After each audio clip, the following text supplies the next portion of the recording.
我理解这本质是一门生意，但归根结底，这仍是一项体育运动。我在达吉斯坦的拳馆里有500名业余选手，他们都想成为我这样的人，都想成为冠军，都想征服世界。你怎么可能阻止他们？如今我看到有些赛事方搞政策倾斜，因为疲于应对而拒绝签约他们。过去，众多姓马戈梅多夫、努曼格莫多夫的选手涌入 UFC 并占据主导，但最近几年 UFC 改弦易辙。说实话，我对此非常反感。这几年，他们解约了太多在 UFC 保持不败的选手，总得有人站出来发声，这太不公平了。教练揭秘撼动盖奇备战的特殊状况。盖奇与帕迪的轻量级对决作为新年首场大战，选手们的备战期恰逢节假日。对于饮食习惯特殊的平布雷特而言，这段时间的减重训练想必格外艰难。而盖奇的训练营不久前遭遇一场意外风波。他的教练特雷弗维特曼将其描述为极其特殊的状况。教练维特曼近期在盖奇的个人频道中透露，上周遇到了一桩特殊情况，周三拳馆突然停电，而且一停就是差不多一整周，队员们不得不临时调整，另寻训练场地。偏偏我又患上流感，我没法到场指导，这太糟了。更糟的是，我家也停了4天电，简直离谱。能和弟子合作这么久，做到不为这类意外分心，这是教练的职责所在。贾斯汀现在状态专注，全程在线，为备战坏小子平布雷特。这位37岁的老将正与 UFC 轻量级挑战者法雷斯齐亚姆一同训练。这位28岁的法国选手目前在 UFC 已豪取6连胜，在上一场击败纳吉姆萨迪霍夫后，成功跻身轻量级前15名榜单。哈比布坦言，本想成为足球运动员，却意外成为格斗选手。在欧洲长大的孩子大多梦想踢职业足球，这项运动的受欢迎程度不言而喻。哈比布也不例外，但他来自达吉斯坦，格斗运动在当地更易参与。最终，他意外走上了格斗之路。哈比布在 UFC 生涯中从不掩饰对足球的热爱。他凭借丰富的足球知识碾压马内尔卡佩的视频曾在社交媒体上疯传。我这辈子都在看足球，我真心热爱这项运动。他在我心中永远是第一。没人说话呀。小时候我的梦想是成为一名足球运动员，后来却意外。一个人打得太无聊了。这种事时有发生，对吧？我出生和成长。有人说话啊，有人聊天我就关了。本身就是教练，说自己意外成为格斗选手是玩笑话，但在我心里，足球才是永恒的挚爱。我一个人打游戏打得太痛苦了。冲击第4量级拳击世界冠军头衔。本周6，霍利霍尔姆将在波多黎各挑战冠军斯蒂芬妮汉的世界拳击协会 WBA 轻量级金腰带。若能夺冠，霍尔姆将实现跨4个量级斩获拳击世界冠军的壮举。这也正是支撑他继续前行的动力所在。我是一名战士，我热爱竞技，我一直追随内心的热爱前行。多年来，我去帮他，可能可以交闪现跑啊，那我刷野路线要烂了。拳击这项运动一直很棒，如今终于得到了应有的认可。他走一下不就好了？重返赛场，我感到无比荣幸。我从未在拳击的这个量级征战过，但在综合格斗领域，反正是绝对牺牲我自己的发育度。因此，而且位置也要露。这个尚未染指的量级冠军头衔，对我而言是顺理成章的选择。这便是我的动力与热爱之源。我总想挑战从未尝试过的事，甚至是那些从未有人完成过的壮举。我希望成为一名双栖运动员，而且不只是参与2项运动，而是要在这2项运动的最高舞台上都成为冠军。因此，能在新的量级再添一枚冠军腰带，对我来说意义非凡。我渴望挑战极限，这就是我的目标。我深知能做到这一点的人寥寥无几，但我偏要迎难而上。丹尼尔·科米尔谈 UFC 合约，选手们的收入本就已经提高。DC 回顾了自己在 PPV 鼎盛时期的参赛经历，并谈及如今付费点播销量的大幅下滑。亏了，选手们的收入本就已经提高了。也还好吧，反正是我的发育。讨论 UFC 能为选手做些什么？我认识不少选手。他们现在都在担心 PPV 要没了，以后该怎么办？但事实上，他们如今的收入甚至比靠 PPV。当然，我确实不好，不一定这波能 A 得掉啊。早已不复当年。我当年对阵结果还真 A 掉了。安东尼·约翰逊、塞什·卡斯里，还有尼克·迪亚兹与内特·迪亚兹这些大牌时，靠 PPV 赚得盆满钵满。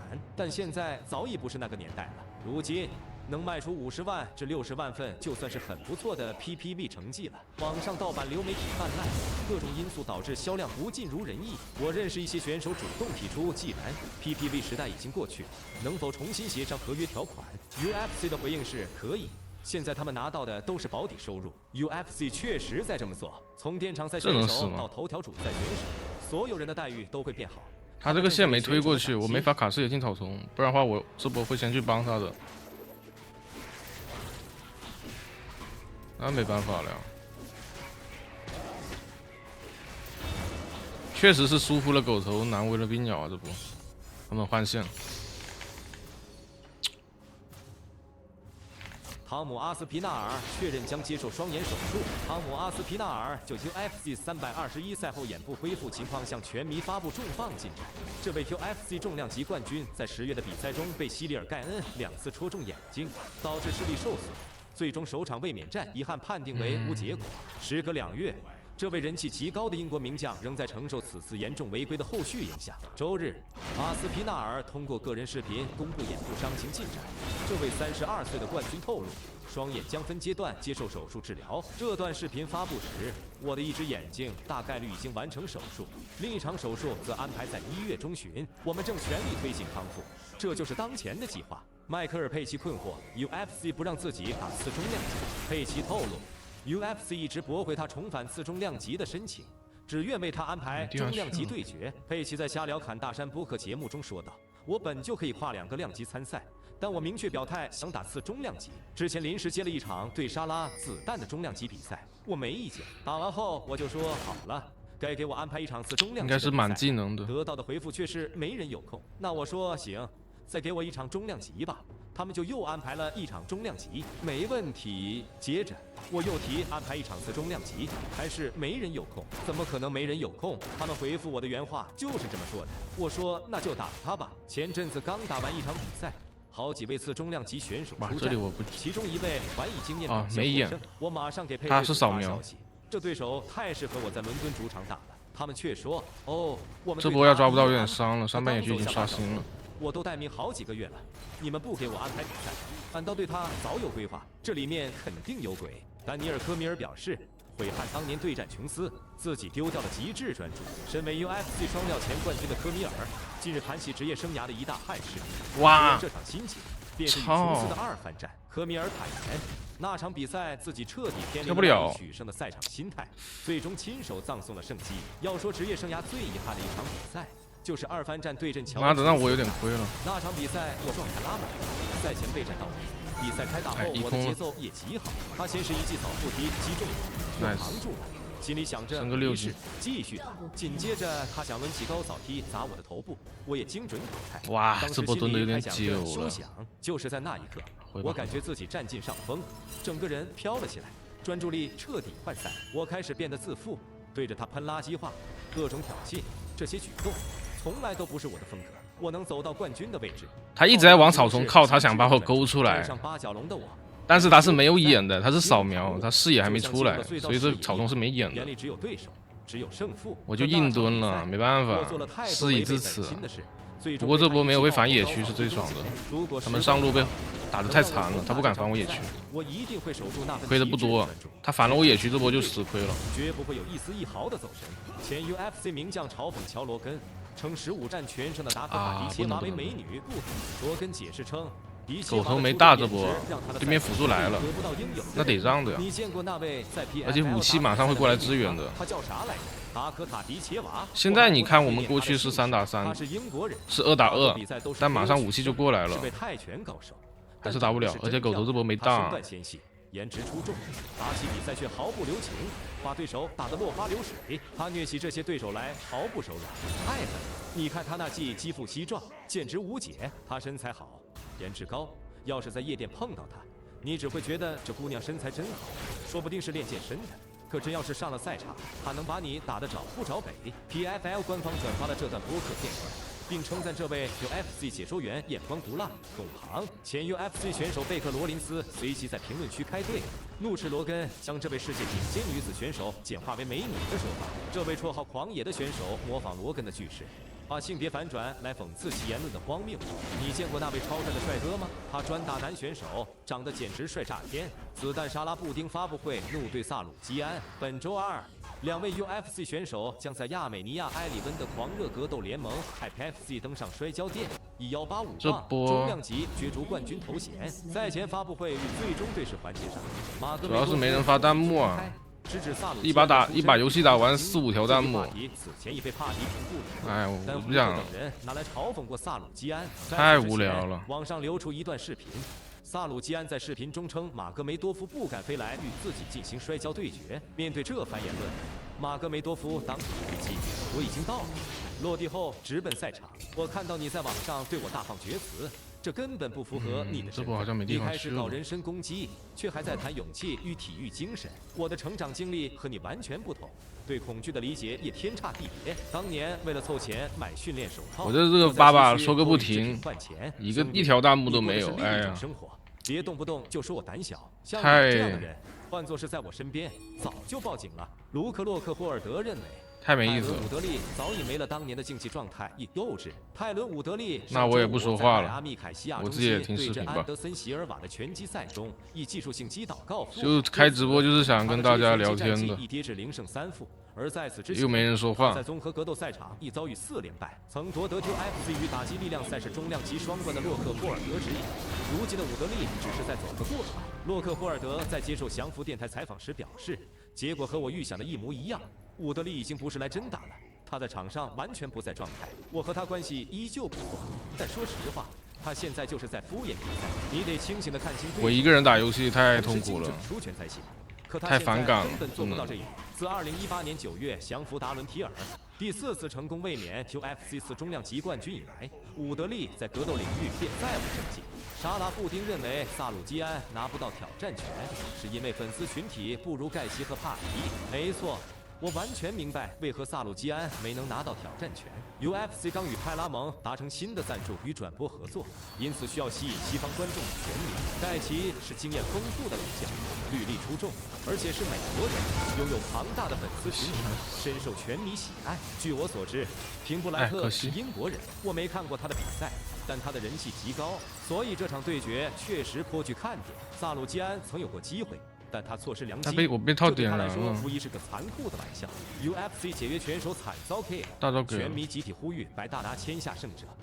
行吧，没啥赏金。威尔弗勒里在冠军卫冕战中1分40秒 KO 了被 UFC 解雇的马丁布。哎，可以，让一位拳迷大为震惊，随即呼吁 UFC 签下弗勒里。天呐，他在 UFC 可是7胜1负。居然就这么输了 ，UFC 赶紧签下威尔弗勒里。还有拳迷认为弗勒里能盘活 UFC 重量级，弗勒里看起来完全能在 UFC 重量级站稳脚跟，成为顶尖选手。如今，乔恩·琼斯、斯蒂佩·米奥西奇与丹尼尔·科米尔均已退役，汤姆·阿斯皮诺尔因伤休战，西里尔加尼则在等待阿尔汗战。重量级赛区显得有些人才凋零，而弗勒里身为阿克特杠双冠王，无疑更具竞争力。也有拳迷借此质疑 UFC 重量级的含金量。布袋在 UFC 也打得不错，这足以说明 UFC 重量级有多水。都可以，水这个词出啥都可以。过于偏激，任何赛事推广方都会将旗下选手包装成最强者，以吸引票房，这本就是行业常态。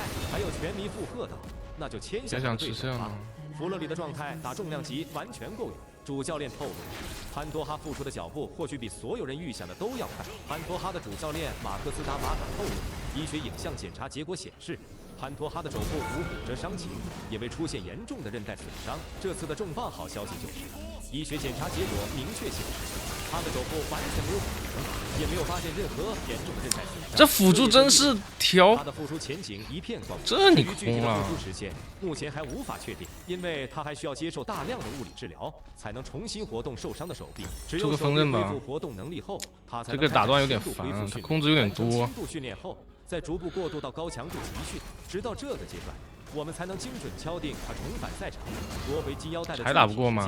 在综合格斗赛中，肘关节的稳定性至关重要。对于潘多哈这种主打地面缠斗的顶尖选手而言，更是如此。凭借 UFC 顶级的康复资源，再加上团队谨慎稳妥的恢复计划，潘多哈大概率会在2026年5月至7月间正式复出。整体恢复期约6至7个月。够啊！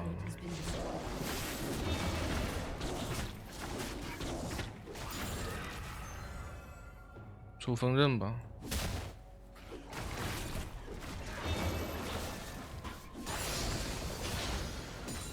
连体野了，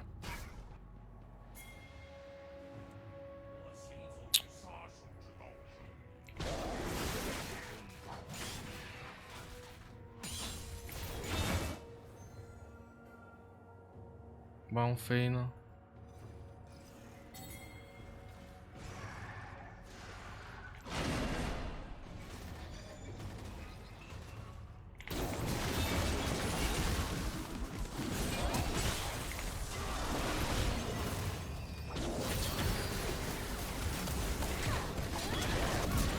真恶心！妈的，看我不宰了你！到处做眼，到处游走。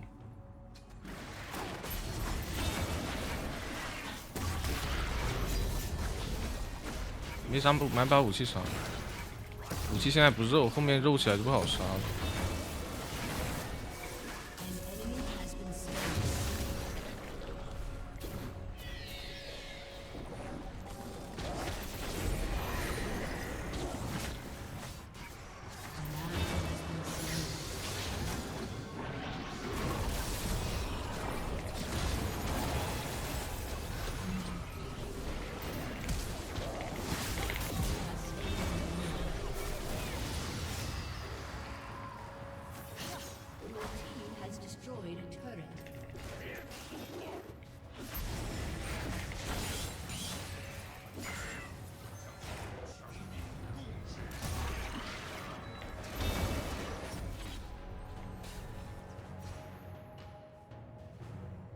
这辅助真烦，操！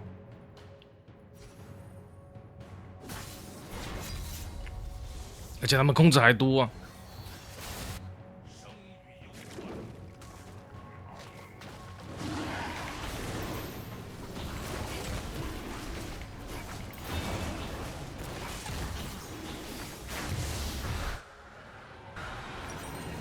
不行，不够出锋刃了，回家要做锋刃出来。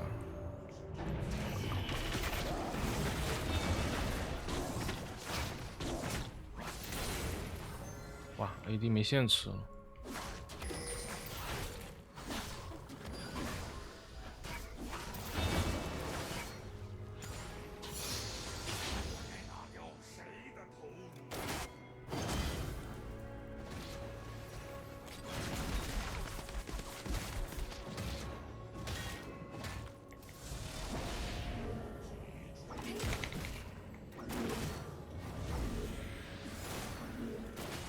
哇，我的天呐！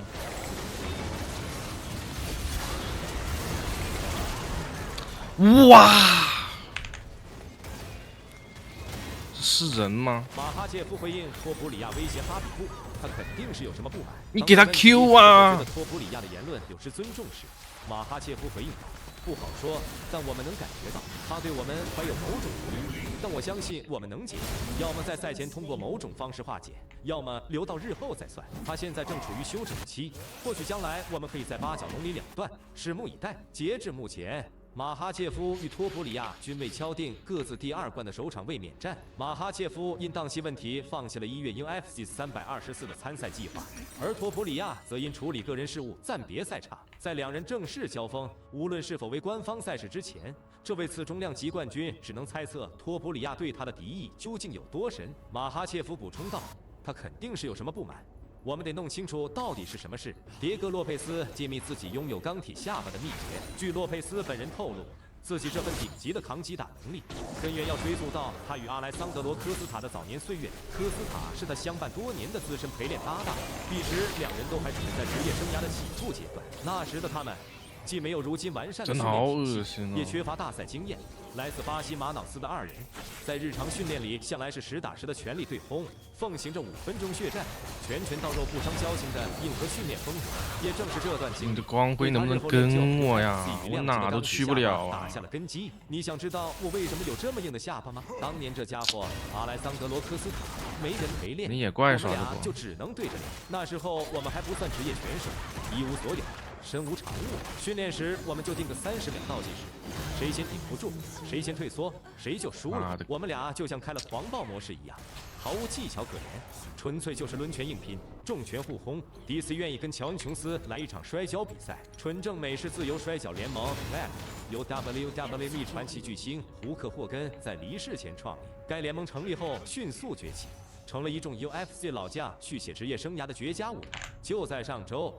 48岁的老牌 UFC 名将尤尔罗梅罗便在 RAF 拿下了轻重量级临时冠军金腰带。丹尼尔·科米尔在个人油管频道的节目中直言，这些老将重返赛场，无非就一个原因，要么是想赚一笔，要么是急需这笔钱，所以他们愿意放下身段，去打一些可能有损个人口碑，但能换取收入的比赛。要打我就只跟一个人打，乔恩·琼斯。我可不会去碰罗梅罗这种对手，兄弟，我绝不会和他交手的。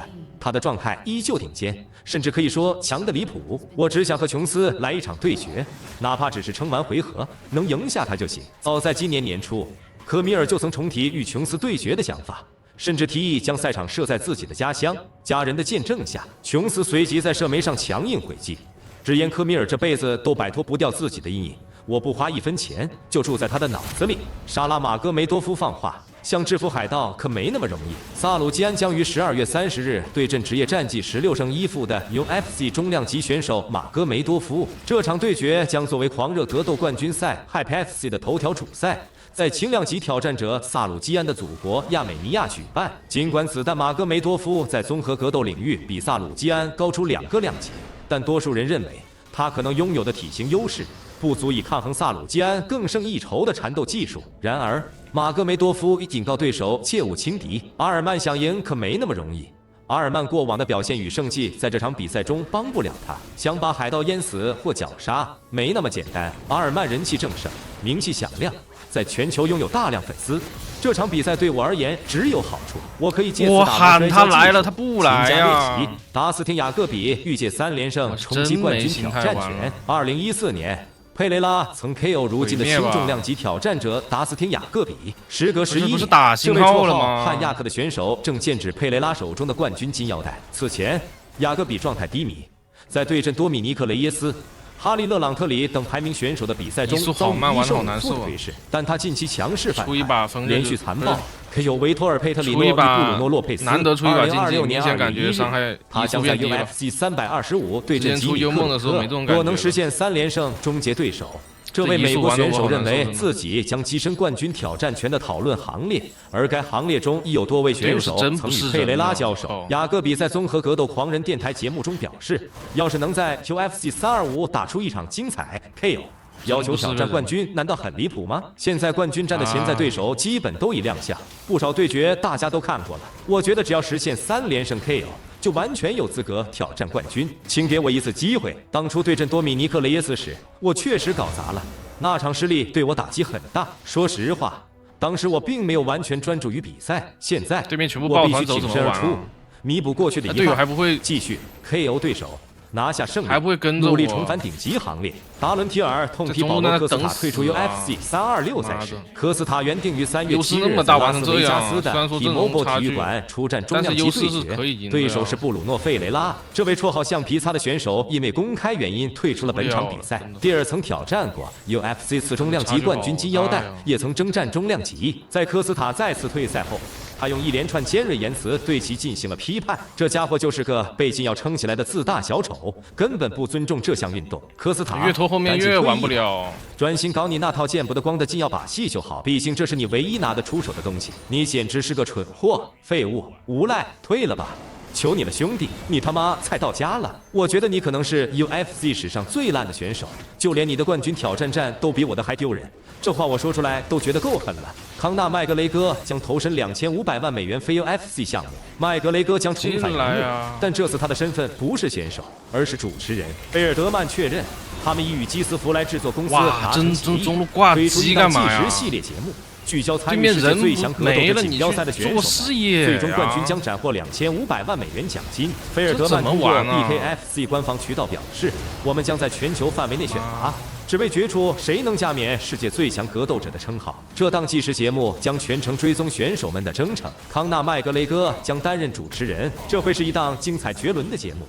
我们对2026年的呈现充满期待。麦格雷戈的加盟无疑将吸引海量关注。此前，终极斗士真人秀收视率下滑，正是他回归第31季才挽回了大批初代粉丝。同时，他在好莱坞的成功也为其圈粉无数。麦格雷戈已准备好通过这场奖金高达2500万美元的世界最强格斗者锦标赛改写格斗史。罗伯特·惠特克回应生重轻重量级的外界担忧，在彻底卸下综合格斗全套之前，惠特克正认真考虑升重至205磅量级。这位绰号“死神”的选手在自己的综合格斗街机播客中回应了那些对他征战轻重量级可行性持怀疑态度的声音。惠特克表示：“我预计明年年中重返赛场，至于是否继续留在中量级，现在还不好说。我确实在考虑升重到轻重量级，有这个可能性。我现在体型更大了，肯定会有人说，他太矮了。但中量级的对手本来就比我高，这有什么区别？反正无论在哪，我的身高和臂展几乎都处于劣势。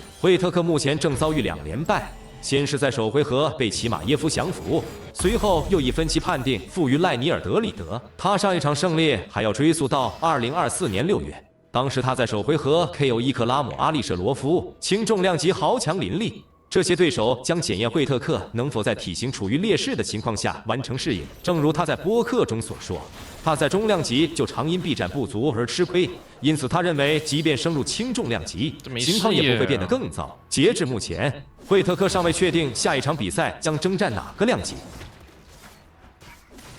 眼全部排完，被对面排完了，然后自己家又没眼。马哈切夫拒绝对阵迈克尔莫拉莱斯，击败德拉马达莱纳后，马哈切夫随即表示希望下一场卫冕战对阵卡马努乌斯曼。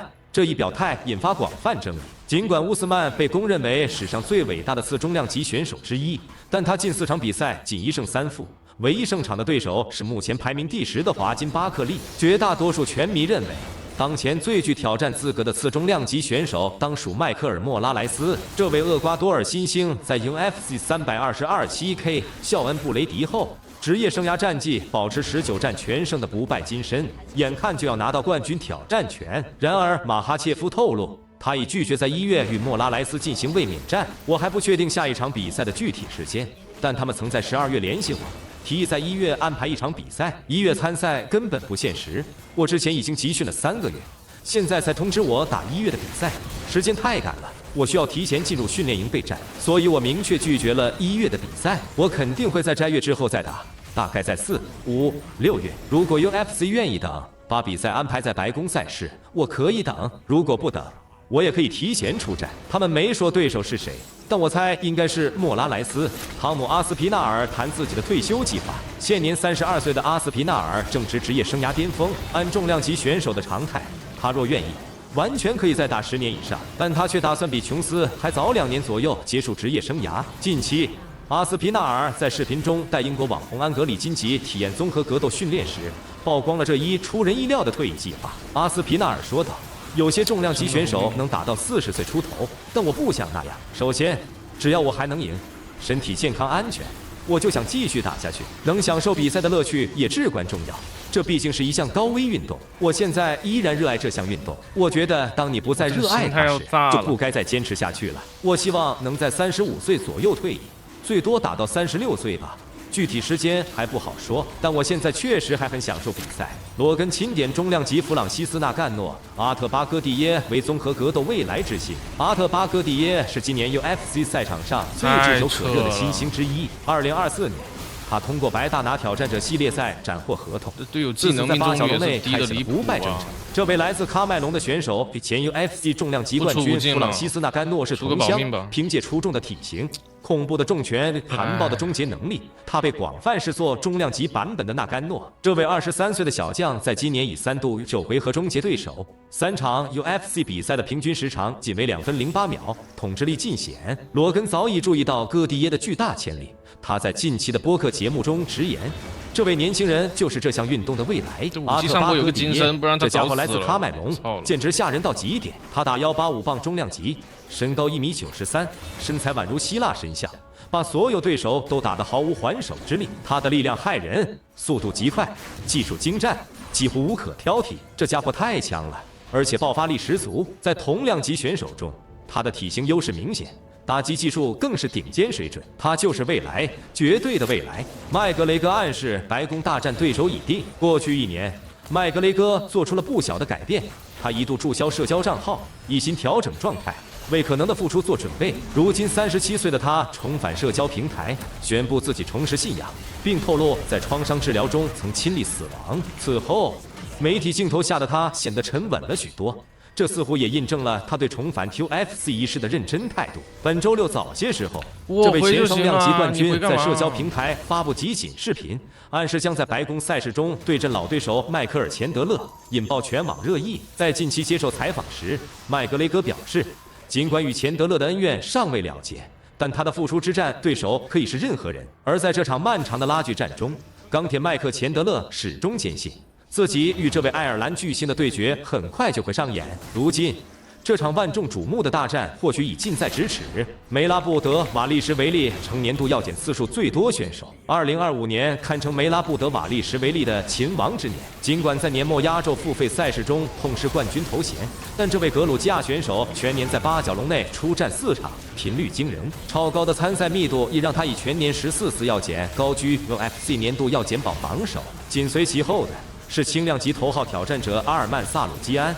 这位绰号阿哈尔卡拉凯斯的选手，尽管全年仅参赛1场，却接受了12次药检。由于临时轻量级冠军挑战权被剥夺，萨鲁基安年末与 UFC 关系紧张，白大拿至今仍坚持立场，要求这位亚美尼亚裔选手重新争取挑战资格。麦格雷格宣布复出后于年中重返药检池，截至目前已完成7次检测。备受全迷关注的又打成易怒症了。冠军伊斯拉姆马哈切夫全年接受9次药检，他的劲敌伊利亚托普里亚全年仅参赛1场，却也接受了7次检测。阿迪萨亚完胜保罗科斯塔是我最干净的杰作。在击败罗伯特惠特克完成中量级冠军统一战后，阿迪萨亚的